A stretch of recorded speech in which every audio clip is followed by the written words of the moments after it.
Mr. Rich Mitchell. About to get this one underway. 3 5-minute rounds if they need them. In the Cage Warriors flyweight division, Railson Paixão making his debut in the black with yellow trim. Joe the Butcher Fields in the white with black and orange trim. Both these guys having to be separated early there. Yeah, I was just going to say, Brad, both these guys looking absolutely fired up. But if Mariah Carey does that to him, man.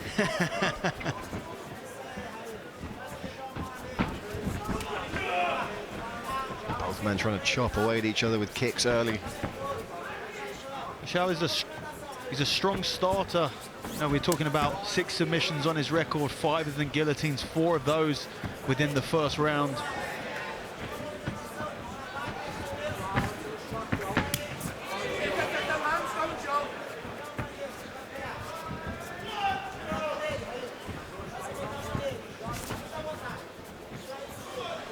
Paixão did need a couple of attempts to make a nice kick there from the Butcher.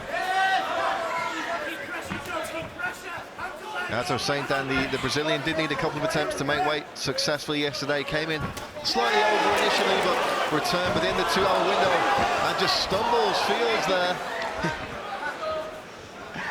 You gotta love a crazy Brazilian style of fighting where there's a lot of emotion in there. They're shaking their head, they're talking, they're rushing in, they're trying to punish any mistake.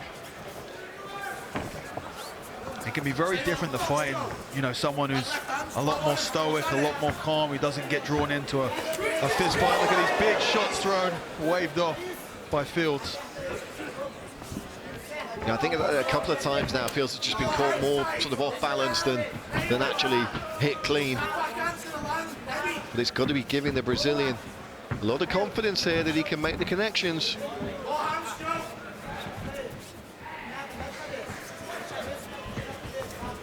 Paul Rimmer in the corner there calling for Fields to let those hands go a little bit more. And he's got to be careful of this guillotine. This is Paixão's submission. First round. Guillotines are his specialty. It's arm in, it's a very difficult position, but Fields is trying to find the space to pop the head out, and he's able to do so very nicely done. That's going to be one of the most dangerous positions he's going to find himself in against this opponent. He deals with it very nicely, and now he's on top, doing damage, center of the cage. Well, this is why they call him the Butcher. He likes to cleave away with those elbows. Shooting that arm through. Is he looking for a dart here? Yes, he is. Almost locks it off here. Grip fighting, nicely done from the Brazilian underneath. And straight back to the elbows. And this is the nice thing about that whizzer position with the arm across, when you're in a side control or a half guard, where you can throw the elbow and you can force the defense and then find the opportunity to slip the arm through for the DOS. Fields just mixing up the combination of the submission threat to the elbows, the hammer fist really nicely. Good work here from the Butcher. And he's really not giving Railson Paixão a moment's respite. And that's exactly it. You know, he's forcing him to be on the defensive the entire time. Paixão has that knee shield, but unable to do much else. He's just trying to find an opportunity. Every time he shoots through, that DOS is coming through, and it forces him backwards. So Paixão wants to use that half guard underhook to try and wrestle up or trying to sweep from here, but as soon as he starts to build height in that half guard, the DOS comes in and he's forced to go onto his back to defend it. Just a great strategy to fight from this position. You know, truly using all of the opportunity you get in MMA. Big elbows here as he uses one hand to control and the other to strike. Again, look how he sits up and he tries to shoot the arm through for the DOS, and it forces him back onto his back. Rich Mitchell taking a look here. You can't just take those shots. Paixão says, no, I'm okay, but he's going to fight out of this position.